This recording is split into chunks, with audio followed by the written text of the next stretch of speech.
योगी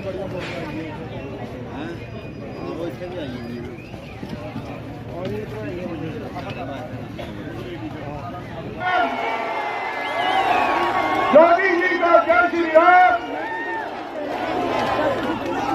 स्वागत है भाई, स्वागत है योगी।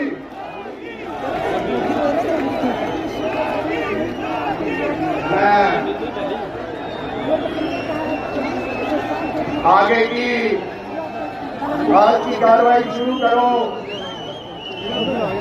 हम सबके बीच में जिस घड़ी का, जिस शख्सियत का इंतजार था, वो हमारे बीच में उपस्थित है। मैं तमाम जम्मू कश्मीर निवासियों की तरफ से और विशेष करके कठुआ निवासियों की तरफ से आदरणीय योगीराज जी महाराज का इस कठुआ की पवन धरती पर यह भी कर्तव्य है कि अगर देश निर्माण, राष्ट्र निर्माण, विश्व निर्माण के लिए अगर हमारे सांसद और प्रत्याशी डॉक्टर जितेंद्र सिंह जी से कि आदरणीय योगी आदित्यनाथ जी को नहीं बढ़ा कर उनका सम्मान करें। मैं निवेदन करूंगा जिला अध्यक्ष जफार महाजन जी से कि प्रदेश अध्यक्ष रविंद्र रैना जी को दोनों पगड़ी पहनाकर स्वागत करें। मेरे लिए भारतीय जनता पार्टी का कार्यकर्ता होने के नाते, जिला प्रमुख होने के नाते आज बहुत बड़ा क्षण जो है मेरे जीवन में और सभी कठुआ के निवासियों के लिए है। मुझे पार्टी की तरफ से आदरणीय योगी जी का आदर मान से मुझे ये मौका मिला है, तो कहीं ना कहीं मेरे जीवन को और कठुआ के जितने भी लोग यहाँ पर उपस्थित है, मेरी मातृशक्ति हम लोग करते हैं, उनके साथ हमारे यहाँ के सांसद एवं तीसरी बार हमारे यहाँ से प्रत्याशी डॉक्टर जितेंद्र सिंह जी, एक बार इनका भी हम लोग यहाँ पर बड़ा विश्वास करती है। एक बार की जो ज्वाला प्रज्वलित की वो आगे चल करके भारतीय जन परियोजना थी, सिंचाई की, जिसके द्वारा हमें अपने हिस्से का दरियाई रावी का पानी नसीब होना था, उसको भी रोक दिया गया। लेकिन 2014 में माननीय मोदी जी के आने के बाद एक नया अध्याय आरंभ हुआ और आज 10 वर्ष के बाद इस लोकसभा कॉन्स्टिट्यूएंसी को देश की सर्वाधिक विकसित कॉन्स्टिट्यूएंसी में गिना जा रहा है। ये शायद मात्र एक ऐसी कॉन्स्टिट्यूएंसी है जिसमें केंद्र के सहयोग से कल से ही वासंतिक नवरात्रि प्रारंभ हुई है। जगत जननी मां भगवती की उपासना का पर्व हमारा यह सनातन समाज वर्ष में 2 बार आदिशक्ति मां भगवती की उपासना करता है।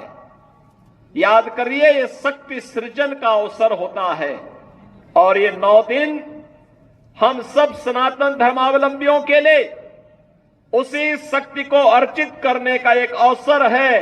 मैं इस अवसर पर यहां की इन पवित्र स्थलों को माता त्रिपुर सुंदरी के पावन चरणों पर, यहां के शुक्राला माता के श्री चरणों में और माता वैष्णो के इस धाम को कोटि कोटि नमन करता हूं। महान स्वतंत्रता संग्राम सेनानी और महान योद्धा जनरल जोरावर सिंह को भी उनकी स्मृतियों को नमन करता हूं। बहनों और भाइयों, जब जम्मू कश्मीर की बात आती है तो भारत का सिरमौर, भारत का मुकुट हर व्यक्ति गर्व के साथ देखना चाहता है। जब जम्मू कश्मीर की बात आती है तो स्वतंत्र भारत के वे नारे एक बार फिर से गूंजते हुए दिखाई देते हैं कि जहां हुए बलिदान मुखर्जी वह कश्मीर, यही इन्हीं वादियों में नारे गूंजे थे।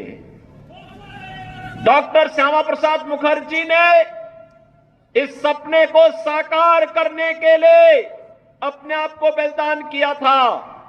और बहनों और भाइयों 70 वर्षों तक कोई सरकार निर्णय नहीं ले पाई। डॉक्टर जितेंद्र सिंह जी को आपने चुनाव जिता करके भेजा। मैं जानता हूं 2014 में हम दोनों साथ साथ सांसद थे और तब भी जब भी जम्मू कश्मीर की बात आती थी, बेझिझक एक सांसद के रूप में, एक मंत्री के रूप में बोलते थे कि मैं पहले वहां का नागरिक हूं, धारा 370 समाप्त होनी ही चाहिए और वहां का विकास होना ही चाहिए। और आज मैं बधाई देता हूं आप सबको और प्रधानमंत्री मोदी जी के प्रति आभार व्यक्त करता हूं, गृह मंत्री अमित शाह जी के प्रति आभार व्यक्त करता हूं, जिन्होंने आतंकवाद की इस जड़ को सदैव के लिए समाप्त करके आज कश्मीर में यह साबित कर दिया है कि दिल्ली का लाल किला हो या श्रीनगर का लाल चौक, चारों ओर उत्साह है, उमंग है, क्योंकि यह क्षेत्र आज विकास की मुख्य धारा के साथ जुड़ा हुआ है। बहनों और भाइयों, जो विकास है आज आप देख रहे होंगे, 4 लेन और 6 लेन की एक्सप्रेसवे, मेडिकल कॉलेजेस का संचालन, इंजीनियरिंग कॉलेज, यहां पर सिंचाई की सुविधा, हर घर नल की योजनाएं, ये सब हो ही रही है। लेकिन सबसे बड़ी बात ये, पूछिए इन लोगों से जो लोग इस देश के विभाजन के जिम्मेदार हैं, कांग्रेस से प्रश्न पूछा जाना चाहिए, आखिर हमारा हिंदुस्तान 1947 में आजाद हुआ, लेकिन कांग्रेस की सत्ता लिप्सा ने आजादी के एक दिन पहले देश का दुर्भाग्यपूर्ण विभाजन भी करवाया। और बहनों और भाइयों, स्वतंत्र भारत में हमने हमेशा अपना एक धर्म माना और वह धर्म माना राष्ट्र धर्म। हम अपने राष्ट्र को सर्वोपरि मानते हैं। मेरी व्यक्तिगत कोई भी आस्था होगी, कोई भी उपासना विधि होगी, लेकिन अगर वह राष्ट्र के मार्ग में बाधक है, मैं उसको दरकिनार करके रखता हूं और पहले कहता हूं कि मेरा देश रहना चाहिए। मेरे लिए मेरे देश की स्वतंत्रता, मेरे देश की संप्रभुता बचाने का काम भी हुआ है। इस प्रकार के अनगिनत गरीब कल्याणकारी योजनाओं का लाभ आज पिछले 10 वर्ष में उस कैबिनेट ने और उस सरकार ने किए हैं, जिसका नेतृत्व मोदी जी कर रहे हैं और आपके सांसद उस सरकार के अभिन्न हिस्से हैं। डॉक्टर जितेंद्र सिंह जी उस सरकार के हिस्से हैं। वह सरकार आज गरीब कल्याण का कार्य भी कर रही है। और तो और कितना परिवर्तन आया है। इससे पहले लोग अपने आप को हिंदू बोलने में भी संकोच करते थे। और बहनों भाइयों, अयोध्या का नाम लेने पे तो लोग डरते थे।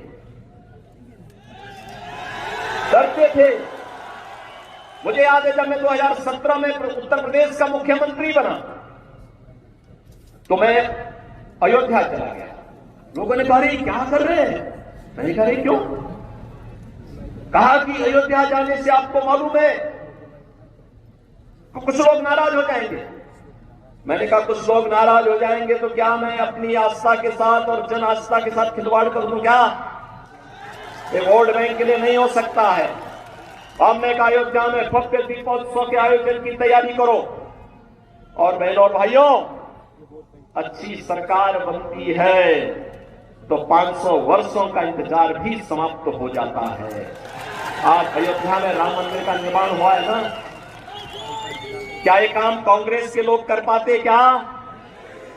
अयोध्या में राम मंदिर का निर्माण कांग्रेस कर पाती क्या? बहनों और भाइयों, कांग्रेस ने तो कहा था कि राम हुए ही नहीं, कृष्ण हुए ही नहीं। जो एक्सीडेंटल हिंदू थे वे राम और कृष्ण पर ही प्रश्न खड़ा कर दिए थे। इससे बड़ी आस्था के साथ खिलवाड़ दूसरा नहीं हो सकता। बहनों और भाइयों, कैसे इन्होंने अपमानित करने का प्रयास किया था। राम और कृष्ण के अस्तित्व पर ही प्रश्न खड़ा करके हमारे आराध्य देवों, लेकिन आज अयोध्या में भव्य राम मंदिर का निर्माण न केवल हो गया है, बल्कि आज आप अयोध्या जाएंगे, आपको आज परिवर्तन देखने को मिलेगा। अयोध्या में लगेगा जैसे त्रेता युग का अयोध्या यहां उतर आया है, साक्षात उतर आया है। जब अच्छी सरकार आती है तो यही होता है, अच्छी सरकार आती है यही होता है। काशी में आप जाइए, काशी विश्वनाथ धाम बन गया है। लोग बोलते थे काशी विश्वनाथ धाम संकरी गली थी, बामुश्किल 5 लोग जा पाते थे। आज 50,000 श्रद्धालु भी एक समय वहां आ जाए मंदिर परिसर में, कोई समस्या नहीं है, कोई समस्या नहीं है। आस्था का सम्मान कैसे होना चाहिए, यह कार्य भी आज देखने को मिल रहा है। नौजवानों के लिए रोजगार की व्यवस्था, आजीविका की व्यवस्था कैसे होनी चाहिए, यह कार्य भी आज देश के अंदर बखूबी आगे बढ़ रहा है। और बहनों और भाइयों, यही नहीं, हमें सुरक्षा भी करनी है और देश को समृद्धि के नई ऊंचाइयों तक भी लेके चलना है। इस पर जो कार्य वर्तमान में हो रहा है, यह किसी से छुपा हुआ नहीं है, पूरा देश इस बात को जानता है। चीज को तो लोगों ने लावारिस छोड़ दिया था, भगवान भरोसे छोड़ दिया था। देश को इन्होंने किस प्रकार का व्यवहार देश के साथ किया था। बहनों और भाइयों, कांग्रेसियों के व्यवहार पर कोई आश्चर्य नहीं, क्योंकि इन्होंने हो गया तो फिर उसको लेने के देने पड़ेंगे। और बहनों भाइयों, जब एक मजबूत सरकार होती है तो ऐसे होता है। सुरक्षा की पुख्ता व्यवस्था, कश्मीर में धारा 370 समाप्त करके यहां के आतंकवाद की समस्या का समाधान, देश के अंदर नक्सलवाद की समस्या का भी समाधान हो गया। सुरक्षा की बेहतर स्थिति है, इंफ्रास्ट्रक्चर, अत्याधुनिक इंफ्रास्ट्रक्चर आप देख रहे होंगे, कई highway, railway, metro, rapid rail, IIT, IIM, medical college, AIIMS जैसी सौगात आज देश को प्राप्त हो रही है। साइंस एंड टेक्नोलॉजी के नए नए केंद्र बन रहे हैं।